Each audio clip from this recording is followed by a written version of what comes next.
Bienvenidos a una nueva emisión de Personal y Transferible, el podcast que nadie quiere escuchar. Empezamos ya.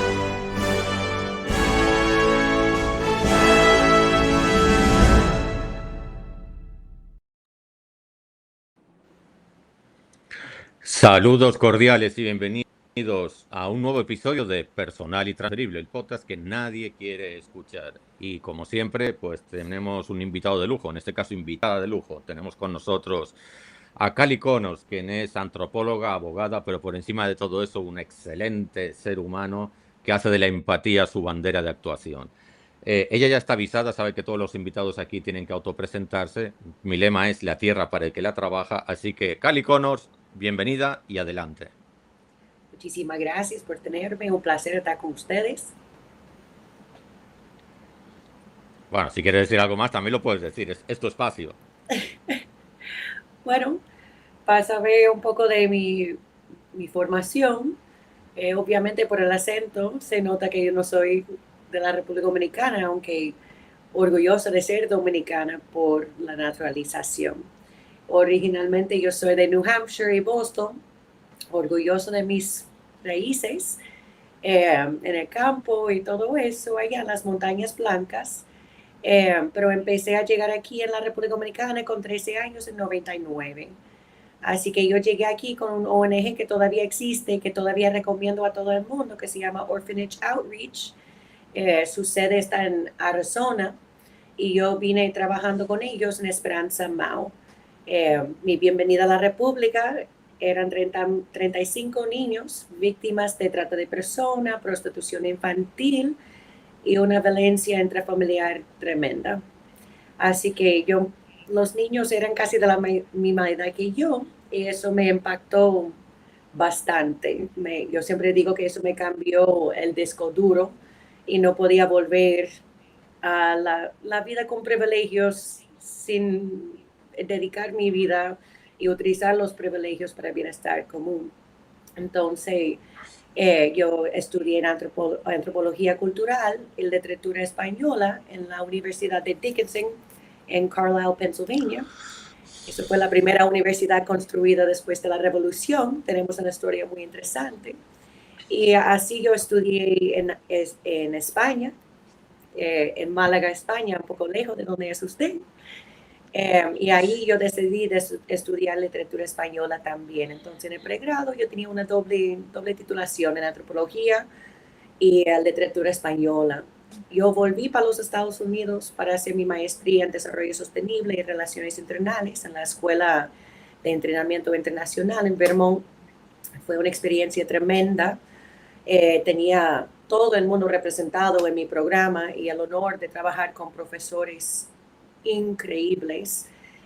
Hasta la profesora mía, su padrino era Gandhi, y era una experiencia tremenda allá en Vermont. Y ahora mismo acabo de graduar de Derecho, entonces estoy orgullosa diciendo por la primera vez en pública que ya yo soy abogada. Pero obviamente en la República Dominicana he tenido mucha experiencia con ONGs en diferentes lugares. Como dominicana, digo que yo soy de Sosúa, allá donde vive mi familia todavía, gracias a Dios. Y así, por estar expuesto a Sosúa, dediqué todos los estudios, todas las tesis al tema de trata de personas o más que todo proxenetismo y trabajo sexual en la República Dominicana. Sosúa siendo la capital de turismo sexual aquí en la República Dominicana y uno de los líderes mundiales. Y así yo dediqué los estudios de derecho al proxenetismo, trata de personas, violencia contra la mujer y otros delitos también como discriminación y tortura. Como cuando viene la policía, viene desde el rol del Estado, entonces se califica de manera diferente como tortura. Pero por eso yo soy perfecta para su podcast, porque nadie nunca quiere hablar de violencia. Así que muchas gracias. Yo sé que los que están con nosotros quizás no quieren despertar sus días hablando de violencia, pero imagínense las personas que están viviendo en violencia. Así que eso es un poco de mi historia. Obviamente yo tenía esa doble vida casi aquí, entre aquí y allá, desde 99. Pero aquí, eso es mi país de alma. y estoy en la búsqueda de mi dominicanidad todavía, vamos a decirlo así. Cali, tu aterrizaje en la República Dominicana, yo creo que es impactante en todos los sentidos, porque a diferencia de otras personas que vienen buscando playa, turismo, cultura o museos, tú llegaste para chocar directamente con la realidad, que yo creo que Sí. antes era peor todavía, con la realidad del maltrato a la infancia. Y en fin, supongo que de ahí viene tu permanente sensibilidad contra el tema de las poblaciones vulnerables y toda esa sensibilidad que tienes contra las víctimas de cualquier tipo de violencia. Y esa es la excusa, porque la verdad que yo no tenía muy claro qué título ponerle a esto, y al final, qué sé yo, tuve una mini epifanía y lo enchufé así, para poner en tono de pregunta si existen culturas violentas, porque si partimos de la base de que sí, que hay personas violentas, y al fin y al cabo las culturas y las sociedades se componen de personas, así como los ladrillos forman paredes y las paredes forman casas, por decirlo de alguna manera, pues yo creo que la pregunta, por lo menos como pregunta, después ya veremos si como respuesta, pero como pregunta yo creo que es válido preguntarse si existen culturas violentas. ¿Tú qué opinas de esa pregunta? Oye, a lo mejor te he cogido un poco de sorpresa. Bueno, mi instinto es decir no, porque la cultura más amplia se organiza de una manera donde hay costumbres, valores, tradiciones, rasgos complejos, etcétera. Hay personas violentas. Y yo digo que hay una violencia de la cultura, pero no me, como antropóloga me gusta ver la cultura como la solución y no el problema, sino las costumbres, parte del problema. Ahí es donde yo enfoco más en el desarrollo sostenible, buscando soluciones para la desigualdad. Porque, ¿cómo es que una cultura tan feliz aquí en la República Dominicana puede, o sea, siempre somos tan alegres aquí y todo, pero hay una herencia cultural, digo yo, en mi hipótesis, que viene desde las dictaduras y antes de ahí. Pero pasando esas costumbres desde una generación a otra, genera una normalización de la violencia y una cultura de la violencia, pero la cultura dominicana en general tiene, hay un balance, hay tantas personas buenas aquí y hay gente buena que han pasado por traumas donde empezando desde cero han visto ejemplos de violencia que se puede manifestar de manera física directa, psicológica, económica, patrimonial y mucho más, obviamente sexual también. Pero al mismo tiempo yo siempre busco la motivación y la esperanza en la fuerza de la cultura como un conjunto. Ahora, aquí es diferente que otros países. Obviamente, donde hay fenómenos como soldados infantiles, eh, clanes como lo que podemos encontrar en Somalia y países como el Congo, hasta Haití. Ahí se está disminuyendo los afectos humanos y las costumbres, la socialización, donde hay más violencia que paz. Y como yo soy admiradora y estudiante siempre del sociólogo Joan Galton, lo que él dice es que hay paz positivo y paz negativo y hay guerra caliente y hay guerra fría, obviamente. Sabemos de eso gracias a el gran ejemplo de la Unión Soviética. Pero al mismo tiempo, aquí en la República Dominicana no tenemos paz positiva, porque paz positiva representa un sistema donde existe justicia social. Y aquí no hay justicia social, especialmente para las niñas y los niños y las mujeres. De eso estamos seguros. Pero cuando decimos culturas violentas, mis instintos van para defender la cultura y entender que hay muchas más cosas positivas en general y cosas que nos conectan como seres humanos. La belleza de la cultura dominicana, yo siempre digo que yo me enamoré de la cultura dominicana, aprendí desde muy temprana edad que el amor aquí se demuestra por acciones y no por materialismo y cosas que se pueden encontrar en los Estados Unidos, aunque amor es universal en mi opinión.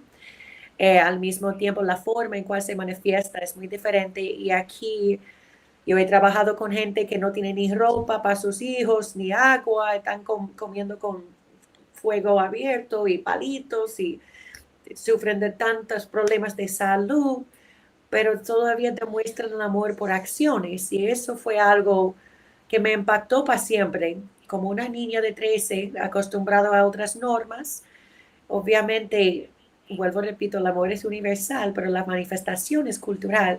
Y con la acción, en vez que la palabra amor en la República Dominicana es un verbo.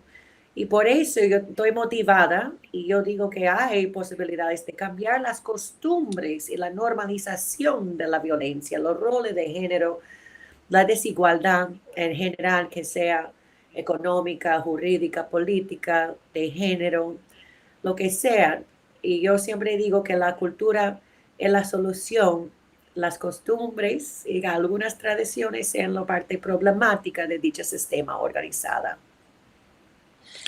Acaba de pasar algo muy interesante porque yo te hice una pregunta que a lo mejor no la formulé bien, pero enfocada a lo general, de carácter mundial, y tú has respondido sin salirte de las fronteras dominicanas. Y en cuanto a tu respuesta sobre lo que has dicho de la República Dominicana, yo estoy totalmente de acuerdo. Quizá no estoy tan de acuerdo contigo en clave mundial. Y me explico. Estoy pensando, me viene a la cabeza, como me podía venir a la cabeza otra, porque yo estoy pensando en voz alta. Esto es lo arriesgado de este podcast. Uno piensa en voz alta con un micrófono delante y después puede pasar cualquier cosa.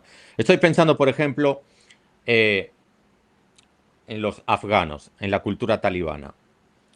Y yo podría preguntar, la cultura afgana es violenta? Y ahí vienen otros problemas, porque lo que en Occidente, en general, como familia cultural, o en República Dominicana, o en Estados Unidos, o en España, me da igual, lo que nosotros entendemos como violencia, y tenemos como unos parámetros de lo que consideramos violento y de lo que consideramos como no violento, muy probablemente en esa cultura, que además tiene un idioma diferente, y la palabra violencia, si es que tiene una traducción, seguramente tiene otra connotación, ellos la van a pensar de otra manera. De hecho, podrían pensar que los violentos somos nosotros, por el modo en que tratamos al prójimo, a nosotros mismos, cómo estructuramos la sociedad, etcétera. Es decir, yo estaba pensando ahora en modo muy macro, en modo universal, cómo lograr una convivencia pacífica de la humanidad. Y esto me parece súper complejo, precisamente por esa diversidad cultural a la que hacemos referencia, que hace que percibamos la violencia de manera tan diferente unos de otros. Pero tú dices que la cultura siempre tiene una connotación positiva. A mí me gusta que digas eso. Aún no me has convencido, pero me gusta que lo digas. Bueno, tenemos que coger caso por caso, ¿verdad? En vez de utilizar Afganistán, yo prefería utilizar Pakistán, si puedo, como un ejemplo. Eh, Adelante. entonces, cuando estudiamos la cultura y las costumbres, mayormente las costumbres están generadas basado en la ley o en la religión. Obviamente hay otros elementos también, pero similar a la República Dominicana, pero de manera más extrema, eh, la ley es la religión en Pakistán, ¿ok? Entonces, obviamente, en Pakistán solamente los varones pueden ir al colegio y en el colegio mayormente ellos aprenden a memorizar el Corán y aprenden a memorizar el Corán en árabe, no en pakistani. Entonces es similar a ese contexto medieval cuando solamente los padres de la iglesia podían leer la Biblia, ¿verdad? Y de ahí viene la manipulación, porque si yo estoy aprendiendo a memorizar la Biblia en francés, pero no hablo el idioma, ¿quién soy yo para saber lo que yo estoy interpretando? Y cuando uno lea de manera objetiva y analiza cuál libro sagrado es más violento, uno tiene que entender que hay violencia en todas las leyes sagradas en los libros sagrados. Obviamente el budismo quizás sería un poquito más una excepción, son más pacifistas, yo soy cuáquere, entonces somos nosotros basados en el pacifismo, pero al mismo tiempo, imagínense, yo soy un niño que va para aprender cómo memorizar el Corán y me dicen y me empatizan la parte violenta, porque hay cosas bellas en todos los libros sagrados y digo yo que hay más cosas positivas que negativas. Y no estoy diciendo eso para ofender, simplemente en mis investigaciones, lo que yo he encontrado, especialmente en la escuela de pensamiento de los teólogos o antropólogos teólogos, que dicen que la Biblia es hasta más violenta que el Corán. Ahora, eso es lo que ellos dicen, estoy compartiendo datos, no para ofender a nadie, pero al mismo tiempo recuerde que depende en el rol que juega la sociedad. Obviamente, hay países como Afganistán y Pakistán, especialmente en Afganistán con trata de personas y todo, la venta de niños y todo eso, una sociedad no se puede desarrollar si está segregada. Mira casos de estudio de segregación racial como los Estados Unidos y África del Sur, etcétera. Pero la segregación de género es lo que genera tanta violencia. Mira Irán y lo que pasó cuando la pobre joven estaba enseñando un poco de su pelo. La realidad es que cuando tenemos costumbres donde la ley no juega un rol tan importante como la religión, por ende hay interpretación humana y pueden enfatizar algunos lugares. La ley es la religión en estos casos es lo que genera y excusa y justifica la violencia. Pero al mismo tiempo, o sea, yo he tenido el honor de trabajar con, eh, vamos a decir, personas de la familia real de Jordania. Y aunque hay algunas cosas que, que mi amigo, por ejemplo, no quería que yo hiciera porque yo era mujer, ¿verdad? Al mismo tiempo, yo puedo ver que hay estratificación ahí en ese sentido. Pero al mismo tiempo, si yo iba a estar trabajando en Pakistán o Afganistán, como yo tengo una amiga que trabaja con UNICEF que ha estado en Afganistán por mucho tiempo, hay más cosas positivas que negativas y por eso antropólogas, especialmente empezando en el año 80, 85, antes los hombres eran los únicos estudiantes de antropología en esos contextos, pero nunca tenía acceso a la vida de la mujer. Entonces, hasta hay un libro muy famoso que se llama La familia Tamil, que un antropólogo muy famoso tenía su beca y su grant, como decimos en inglés, para estudiar la familia también. Y la mujer, su esposa, fue, y ella no era antropóloga, pero ella tenía acceso al mundo de la mujer. Y fue fascinante, el pobre hombre, con esa fama, su libro no vendió tanto como el libro que ella escribió, porque fue la primera vista detrás de la cortina en la vida musulmana. Como amigas que yo tengo que son musulmanas, eh, hasta de Israel y todas esas áreas en Palestina, obviamente se sienten reprimidas y obviamente yo prefería poder manejar mi carro y cosas así como lugares en, ¿cómo se dice eso en español? Saudi Arabia. Pero el punto es que hay cambios y realmente hay países donde hay más y menos violencia, pero depende más de lo que sería la costumbre y cómo se generan y cómo se aplica la ley que castigan, ¿verdad? Somos como niños y si no hay castigo para la mala conducta, no hay un cambio en la conducta dada. Pero al mismo tiempo, yo entiendo que hay culturas mucho más violentas. Cuando uno estudia el tema de los niños soldados y su socialización y cómo se generan jóvenes que son los mejores asesinos en el mundo y son más difíciles matar también porque el blanco es más pequeño en forma de niños, ahí sí hay una cultura de violencia, pero su cultura original yo no lo veo como... Hay una gran diferencia entre culturas violentas y cultura de la violencia. Escúchame, violencia de la cultura. Bien, muy interesante. Eh, Antes de hacerte la siguiente pregunta, que se me olvidan los avisos parroquiales. Quienes estáis en estos momentos conectados a LinkedIn, que ya hay uno o dos por ahí, Twitter y el mismo YouTube, pueden utilizar el chat para interactuar con nuestra invitada, con Cali Conos, que me parece muy interesante. Y a lo mejor incluso las preguntas de ustedes posiblemente sean más interesantes que las mías. Así que no tengan vergüenza, pregúntenle lo que quieran. El único requisito es el del respeto. Yo creo que es lo mínimo que se puede pedir. Así que les animo a que participen, porque después en la grabación no pueden participar, solamente la podrán escuchar. Ahora estamos en vivo y le pueden preguntar lo que quieran. Ahora sí voy a cambiar de carril. Vamos a hablar un poco, porque me decías fuera de aire y me consta que estás desarrollando investigaciones muy interesantes. Me gustaría que ahora sí nos metiésemos en el ámbito cultural dominicano. Evidentemente que hay situaciones de violencia.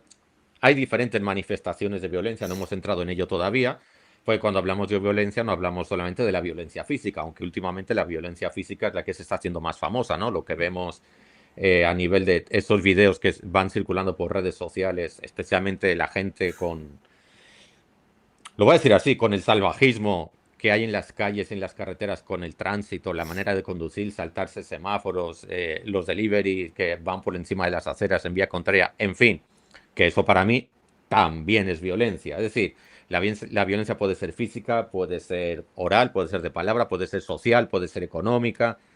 Hay muchos tipos de violencia y tú de eso sabes más que yo porque eres antropóloga. Háblanos un poco de qué tipo de investigaciones estás realizando y poniéndolo un poco en perspectiva, porque ya llevas muchos años en esto, ¿crees que vamos solucionando problemas en la República Dominicana o simplemente los problemas van cambiando de apariencia y no estamos solucionando nada? ¿Tú cómo lo ves todo esto? Yo veo que la sociedad dominicana está poniendo una curita encima de una infección.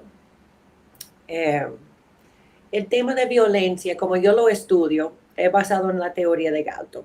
Y para que los que están aquí con nosotros, él es quien generó esa imagen tan famosa del iceberg. ¿Okay? Entonces, lo que podemos ver encima de superficie, lo que está fuera del agua, representa lo que sería la violencia directa o la física, pero la física incluye también la psicológica, emocional, patrimonial, económica, verbal y obviamente la sexual y las violencias físicas, ¿verdad? Pero eso es lo que se puede ver en la sociedad. Por abajo del agua, con un iceberg, siempre hay mucho más hielo abajo. Y ahí se representa lo que sería la violencia estructural. La violencia estructural es indirecta, es decir, a través de leyes, a través de falta de oportunidades, falta de acceso a los servicios básicos, independencia económica, feminización de la pobreza.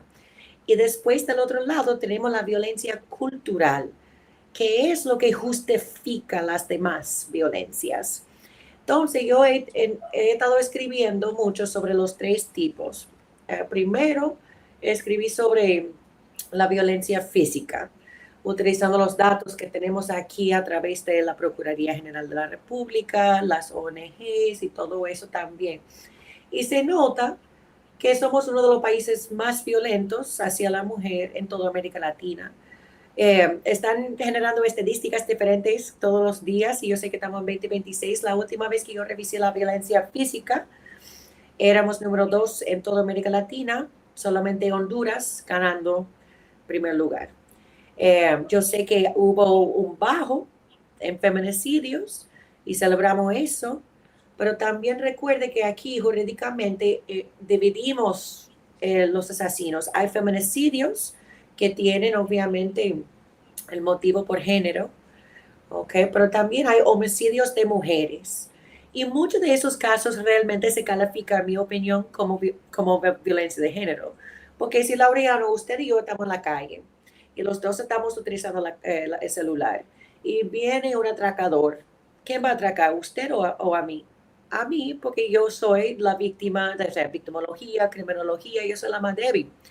Entonces, si me mata para mi celular, es porque todavía soy mujer. Entonces hay mucho de esas estadísticas que realmente si lo juntamos podríamos hasta ser primer lugar en el mundo, en América Latina, escúchame. Pero al mismo tiempo cuando uno analiza la diferencia entre la contextualización en lugares como Honduras o México, donde yo sé que muchos no están acostumbrados a dormir sin tiroteos y cosas así, no tenemos eso aquí tan prevalente como en otros países. Obviamente la violencia de las redes clandestinas están aquí y la red de narcotráfico va mano y mano con trata. y somos en el segundo, o sea, como evaluamos el trato de personas, es que hay 3 tiers, hay 3 categorías, pero entre el tercero y el segundo hay como un parqueo, donde dice que estamos parqueando a ver si subimos o bajamos. Y recuerde que en el tercer tier está Corea Norte, ¿verdad? Esos países donde ni podemos entrar.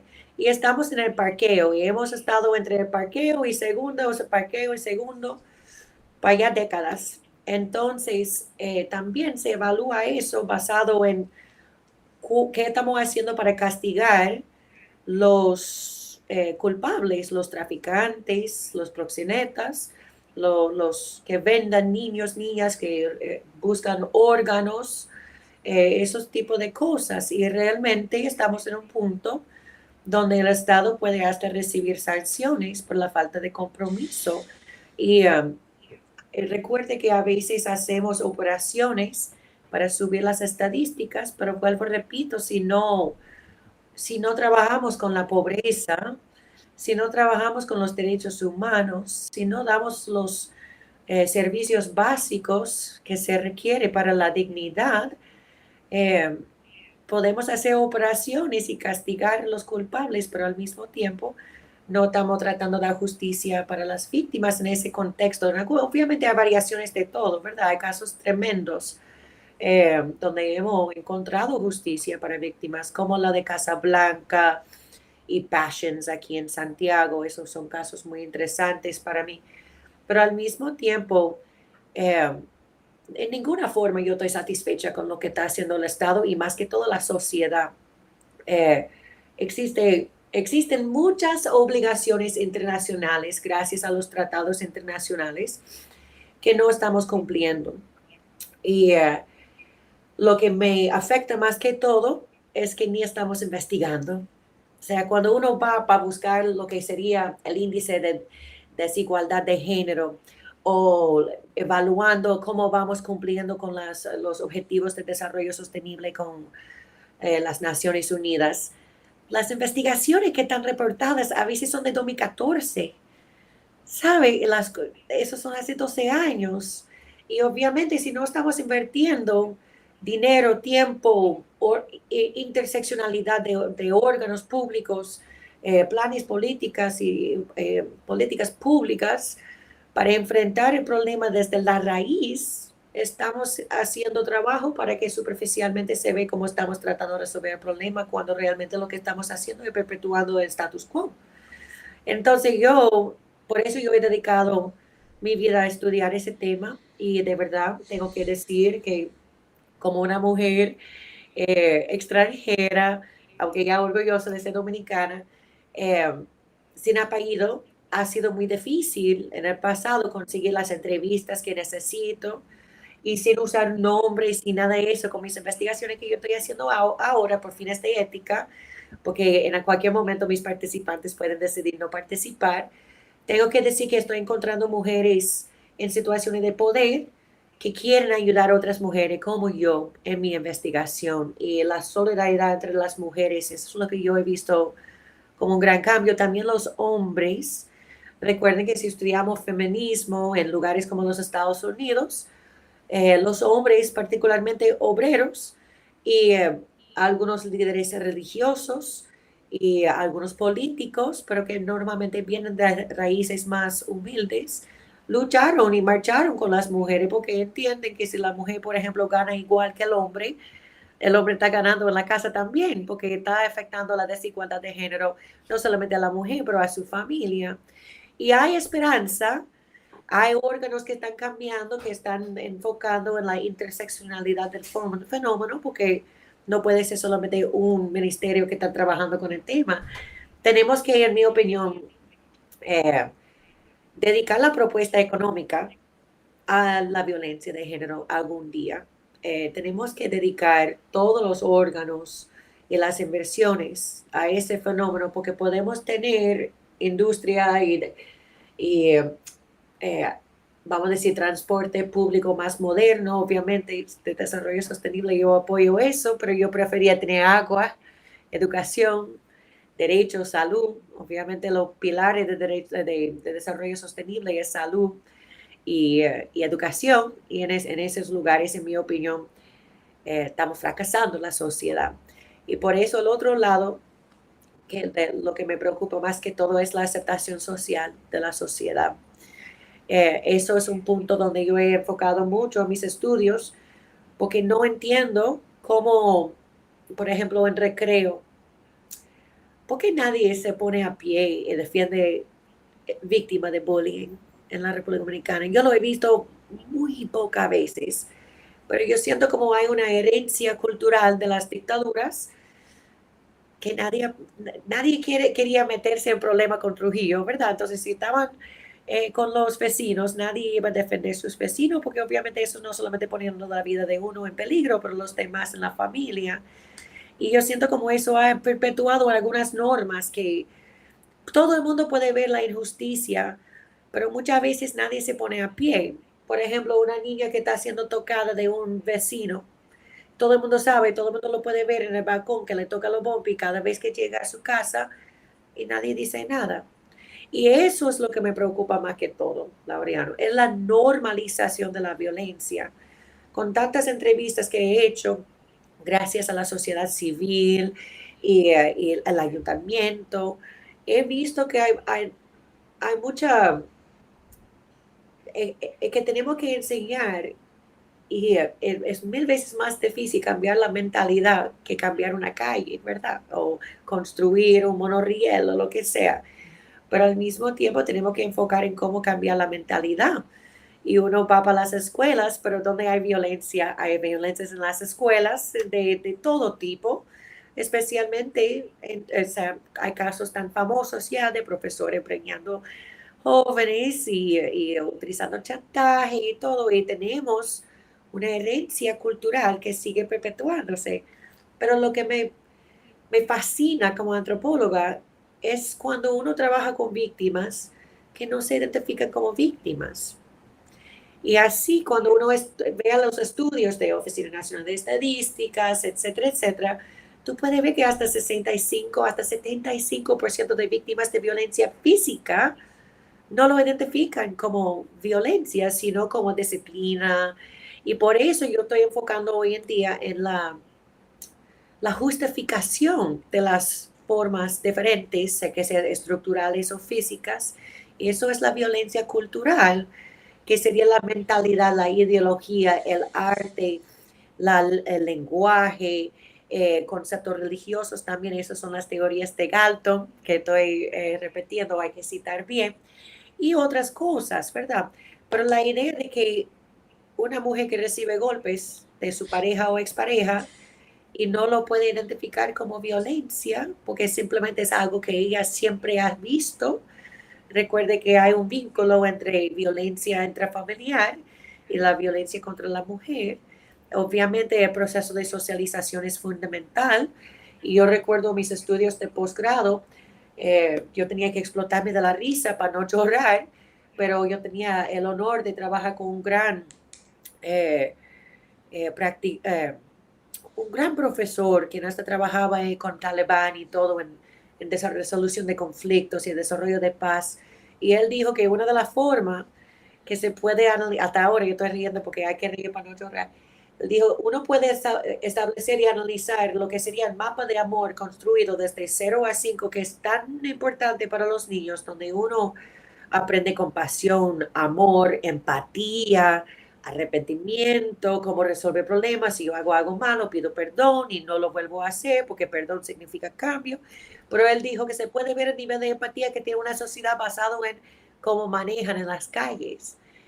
Y yo no sé de usted, pero ningún metro ni monorriel, hay tantos casos de estudios donde uno puede ver que puede cambiar la infraestructura, pero si tú no cambias la mentalidad de las personas, el egoísmo, gente manejando borrachas sin importar si hay una niña de 5 años en la calle, cortando filas, eso tiene que ver con también la normalización de la corrupción en nuestra sociedad querida. Entonces es muy complicado, pero estamos al punto de preguntar cómo se puede cambiar una ideología como el machismo, misoginia, sexismo, ¿verdad? Que obviamente parte del problema es la mujer en sí. Eh, tenemos que entender que somos, o sea, las mujeres mayormente representan las víctimas, pero también, como la gran mayoría ya de las casas están representadas por madres solteras, yo creo que son 45% ya en la República Dominicana. Yo me pregunto ahí cuántas mujeres están quedando en sus casas por condiciones económicas y cosas así. Honestamente, yo creo que si había más independencia económica íbamos a ver hasta más madres solteras en la República Dominicana. Pero ¿cómo podemos cambiar la mentalidad? Porque aunque en mi opinión humilde, una mujer puede utilizar el mismo estructura de abuso de poder como si fuera machista. El machismo es una competencia entre hombres que utiliza a la mujer como una escalera para pisar y subir su estatus social.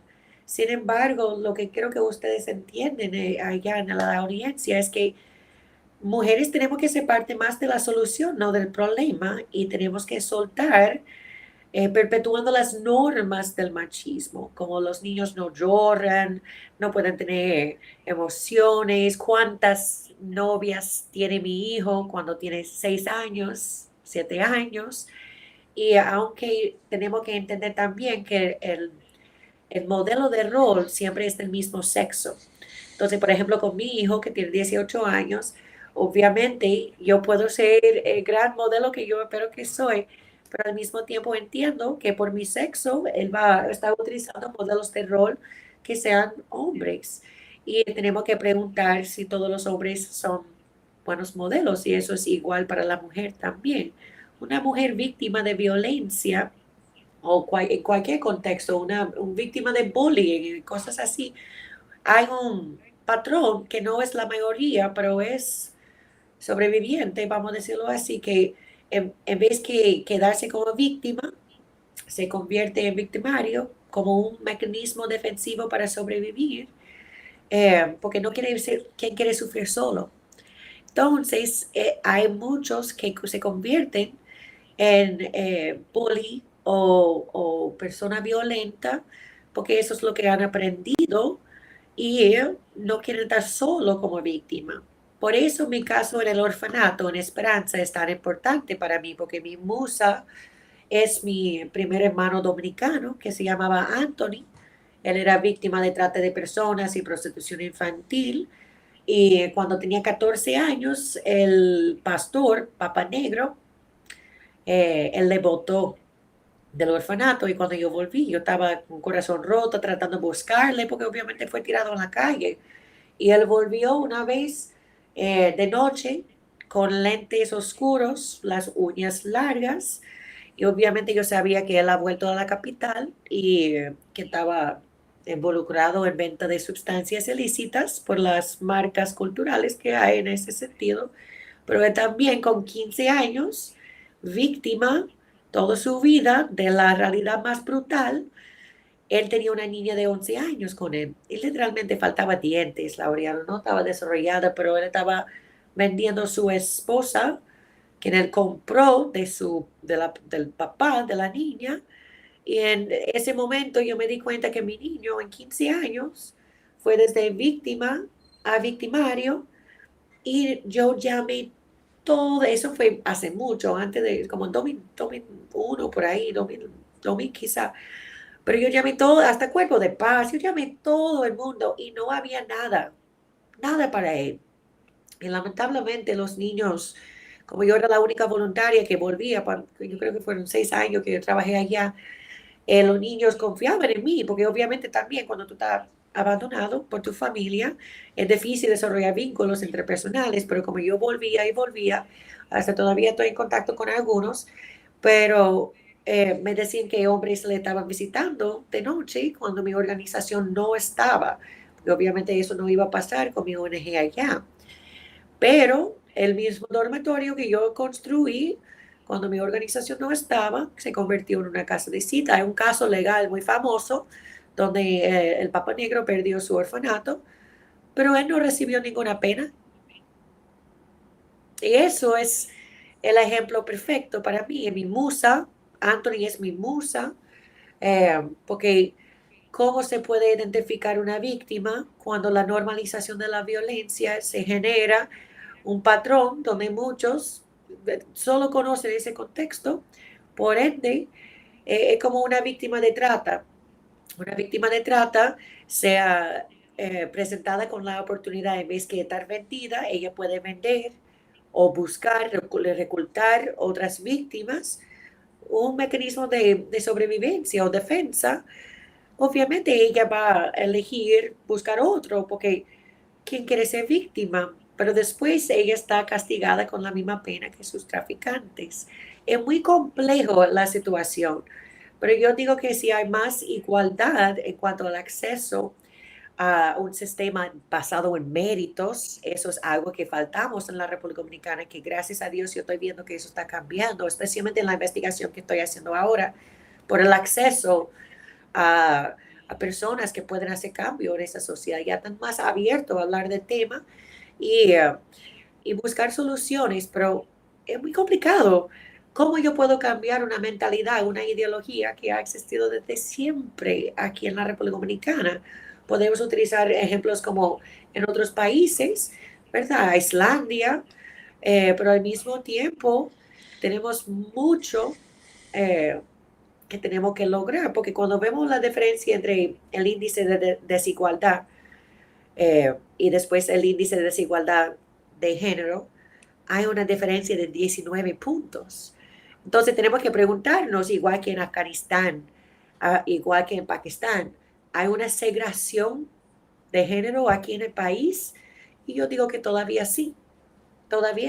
Y el machismo y el micromachismo, especialmente para la mujer, pregunta a cualquier mujer que camina en cualquier lugar en la República Dominicana, los piropos son anticipados y aceptados, pero eso es violencia verbal y sexualización de la mujer. No sé si le contesté la pregunta, pero me fui en uno. Bueno, me has mezclado muchos temas, pero voy a intentar como clasificarlo para que todos nos podamos entender. De las primeras cosas que has dicho en tu mega intervención, has hecho referencia al criterio estadístico y a mí eso me preocupa porque cuando se quiere hacer investigación social, pues en lo primero que uno debe estar seguro es que las estadísticas cumplen con unos estándares para que los datos de un país puedan ser comparables a los datos de otro país, los datos de una provincia puedan ser comparados con los datos de otra provincia. Si no hay estandarización, pues entonces ya tenemos un problema. Y has dicho algo que a mí me ha preocupado, y es los criterios por los cuales se clasifican estadísticamente en el país, me imagino que por la Oficina Nacional de Estadística, los diferentes tipos de violencia. Por otro lado, también quería preguntarte, voy a hacerte todas las preguntas juntas porque después creo que ya no me va a dar tiempo a decir nada. ¿Dónde las personas, el gran público, puede acceder para leer tus investigaciones? Ok, estoy en el proceso de publicación todavía. Entonces, se lo voy a deber. Yo tengo mi tesis para derecho, fueron de 250 páginas, pero es difícil aquí publicarlo. Entonces, lo que yo voy a hacer es publicarlo en una sesión de artículos científicos en vez que una super mega libro. Pero al mismo tiempo, yo puedo compartirlos de manera, a ver si me escriben el correo o lo que sea, pero en breve, Dios mediante, estarán publicados. Pero eso es un proceso nuevo para mí, por lo menos, porque siempre he utilizado otras vías. Las universidades mías lo publicaron, pero al mismo tiempo cuenta conmigo con eso en breve. Eso estamos seguros. ¿Qué fue la otra pregunta, Laureano? Oh, La clasificación de las... No, no, voy para otro lado. Tú te has enfocado mucho, pues yo sé que es un tema que para ti es muy sensible y que para mí es importantísimo. De hecho, voy a tener un episodio solamente para eso, que tiene que ver con el tema de la violencia de género, Mm, porque el espíritu del episodio de hoy era la violencia más en general y por eso metí el tema cultural en el medio.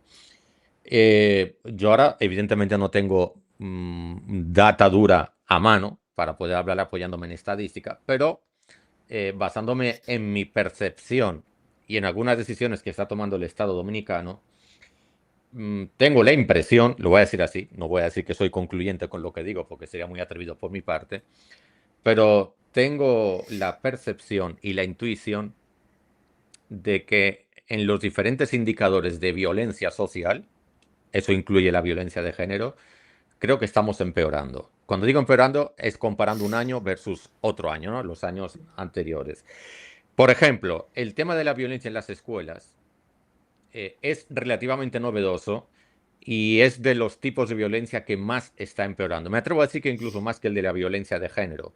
Y es preocupante porque en el ámbito educativo, que es como la madre de todo el proceso de socialización, si eso ya se vive ahí y se vive desde la impotencia, porque yo entiendo que igualmente, como tú has dicho antes, es un tema súper complejo, si los profesores, los maestros, las autoridades educativas, los adultos se ven y se autoperciben como impotentes para tratar este tema, por un lado, desde el punto de vista de confrontación, es decir, tenemos una enfermedad, hay que tratarla, y por el otro lado, desde el ámbito preventivo, pues entonces tenemos violencia garantizada por los próximos 200 años, porque esto es un tema que es generacional y ya esta generación tiene la violencia normalizada. Y ese es el punto. Esa es la clave para mí. Y es que yo creo que la sociedad ha llegado al punto en que entiende que la violencia es el modo normal de relacionarnos unos con otros. A todos los niveles. Violencia económica, violencia física, violencia estructural, violencia verbal, etcétera, ¿no? El ejemplo que tú ponías del bullying a mí me ha parecido magistral. Pues alguien ve a otro insultándose y dice, bah, están hablando mientras no se den golpes, como que no es violencia. O sea, incluso estamos como segmentando el asunto. Y como estamos llegando casi al final del episodio, me gustaría, si te atreves, y de manera sintética, cuál es la receta del tratamiento que podríamos tener como sociedad para afrontar la violencia en general. Vamos a intentar no segmentar, porque entonces tendríamos que tener como 18 episodios, sino en general, como sociedad. ¿Qué podemos hacer? Es verdad que el Estado tiene una gran responsabilidad, evidentemente, pero yo creo que los individuos, como tales, también tenemos nuestra responsabilidad a nuestro nivel, a nuestra esfera. ¿Qué podemos hacer? Es una pregunta sumamente válida. Primero, antes de todo, si yo estoy encargada del gobierno, para enfrentar todo tipo de violencia es con educación sexual. Muchos piensan que eso es para nada más utilizar un condón y cosas así, como alguien quien impartió educación sexual en las escuelas públicas en Puerto Plata y hasta los lugares, vamos a decir, especialmente desarrollados para niños más vulnerables que han tenido mucha experiencia con centros juveniles y cosas así. Cuando yo di educación sexual, utilicé el ejemplo de Finlandia y tú empiezas muy pequeño. En desarrollo sostenible, los programas más efectivos siempre se dedican a los niños, porque tenemos que preguntarnos, ¿somos naturalmente, como Homo sapiens sapiens, somos seres violentos? Y yo siempre utilizo el ejemplo de Hobbes, el gran filósofo que describe que si hay una persona en un contexto y tiene una sola naranja, puede ser que yo lo parto y entrego la mitad a usted. Pero si me pone otro contexto donde estoy muriendo de hambre y donde yo no sé dónde yo voy a conseguir mi siguiente naranja, puede ser que hasta hay violencia para defender la naranja. Entonces, primero hay que cambiar el contexto. ¿Cómo es que una sociedad, o sea, las estadísticas hablan, pero yo trabajo en Bategues, yo voy para los centros donde hay más pobreza. Y aunque yo he visto cambios, todavía no es suficiente. La vida de mi hija requiere más cambio más rápido para que ella pueda vivir en una sociedad más justa. Pero primero es con los niños. Y educación sexual adecuada, integral, enfoque en los derechos humanos primero. ¿Ok? Entonces, primero, ¿por qué somos todos iguales? Sin ni tocar el tema de derechos humanos, pero describirlos. Después pasamos a cómo somos diferentes entre varón y niña, ¿verdad? Y aquí usamos el término hembra, que me vuelve loca también. Pero al mismo tiempo después hay diferencias biológicas y tenemos que aprender como sociedad, si podemos decir la mano, podemos decir palabras biológicas refiriendo a genitalia, ¿verdad? En vez de utilizar nombres de niños como bin bin y cosas así. Pero si no identificamos donde los adultos no pueden tocar los niños, ¿cómo que los niños pueden saber cuando están siendo víctimas? Laureano, yo nunca voy a olvidar, yo tenía una niña de 9 años, 8 meses embarazada. No sabía lo que era sexo, pero era malísimo. Y cuando yo expliqué lo que es tener relaciones sexuales, ella te dijo, "Ah, eso fue lo que me hizo mi tío". Entonces, cuando tenemos niñas que reciben su menstruación y piensan que se están muriendo porque nadie le explica eso, también cuando tenemos una situación donde los niños no saben dirigir para buscar su apoyo. Porque mire, yo he trabajado con casos donde es el abuelo que está violando a la niña y la abuela dice, pero la niña de 11 años está poniendo ropa sexy. O sea, ¿quién compra la ropa para la niña? Pero la idea de que no estamos diciendo a los niños qué deben hacer cuando son víctimas de violaciones. Aquí la pedofilia, una maravilla para ellos, porque realmente es la trifecta perfecta entre falta de esperanza en el sistema de justicia y la aceptación social de nuestra querida sociedad. Si no estamos algo para enfrentar el problema, estamos siendo parte del problema y no la solución. Entonces, como teoría básica de desarrollo sostenible, los pilares son salud y educación. Y realmente tenemos que pedir que la sociedad denuncie más. Porque yo sé que si yo vi en un restaurante aquí en Santiago un hombre golpeando a una mujer en un restaurante y nadie llamó a la policía. Yo llamé a la policía y hasta el restaurante está involucrado ya porque no llamaron y eso es su responsabilidad proteger sus clientes. Entonces, nadie quiere meter en lío, nadie tiene esperanza en el sistema de justicia y entiendo, es difícil, pero hay abogadas y abogados muy buenos que están dedicados a eso. Organizaciones como el Núcleo de Apoyo de la Mujer, SEDI Mujer, hay muchas organizaciones y abogadas que están dedicadas a eso, pero no podemos llevar la justicia si no hay una denuncia y tenemos que entender que si yo veo algo y no estoy involucrado, yo todavía puedo denunciar y de manera anónima, porque eso es que la gente no quiere estar conocido como chismoso. ¿Me entiende? Y preferir, porque como dependemos tanto de nuestros contactos sociales para sobrevivir, estamos más asustados de las consecuencias sociales, la crítica y todo eso, que preferíamos cuidar nosotros mismos en un sistema individualista, aunque que antes era más comunitario, pero al mismo tiempo estamos enfocando en cómo eso va a afectar a mí, en vez que enfocar en cómo yo puedo tener un impacto positivo en la sociedad. Claro y contundente, no le voy a agregar absolutamente nada. Como han podido comprobar, aquí el tiempo vuela, ya hemos sobrepasado la frontera de los 50 minutos, que es como el tiempo de duración estándar de estos episodios, y como se han quedado tantísimas cosas en el tintero, yo públicamente me comprometo a volver a invitar a nuestra querida Cali Conos a que esté con nosotros porque es un recurso humano valiosísimo para poder interpretar adecuadamente los fenómenos sociales. Yo he aprendido muchísimo, me lo he pasado muy bien. Cali no ha dicho nada, espero que también se lo haya pasado bien. Claro que sí. Ah, perfecto. Y a los que os habéis conectado pues en Twitter, que hay un grupito por ahí, en LinkedIn, en YouTube, igualmente Vianney Pérez envía un saludo y dice totalmente de acuerdo con lo dicho con Cali. Siento en verdad que la violencia se ha normalizado de manera alarmante en el país. Sí, yo creo que todos tenemos lamentablemente esa percepción. En fin, hasta aquí llegamos. Gracias a los que habéis estado en vivo y los que veáis esto grabado, pues nada, se perdieron la posibilidad de poder interactuar con Cali, pero igualmente tendrán la entrevista grabada por ahí, que es interesantísima. Cali, de todo corazón, muchísimas gracias y desde ya te digo que estás comprometida para un nuevo episodio que ya te Claro. iré avisando. Señores, un fuertísimo abrazo a todos y nos vemos en la próxima en Personal y Transferible, el podcast que nadie quiere escuchar. Y por cierto, si el asunto le ha gustado, suscríbase al canal, active la campanita y mencione 3 docenas de amigos y conocidos. Y si no le ha gustado, no haga nada. Nos vemos en la próxima. Ay, gracias.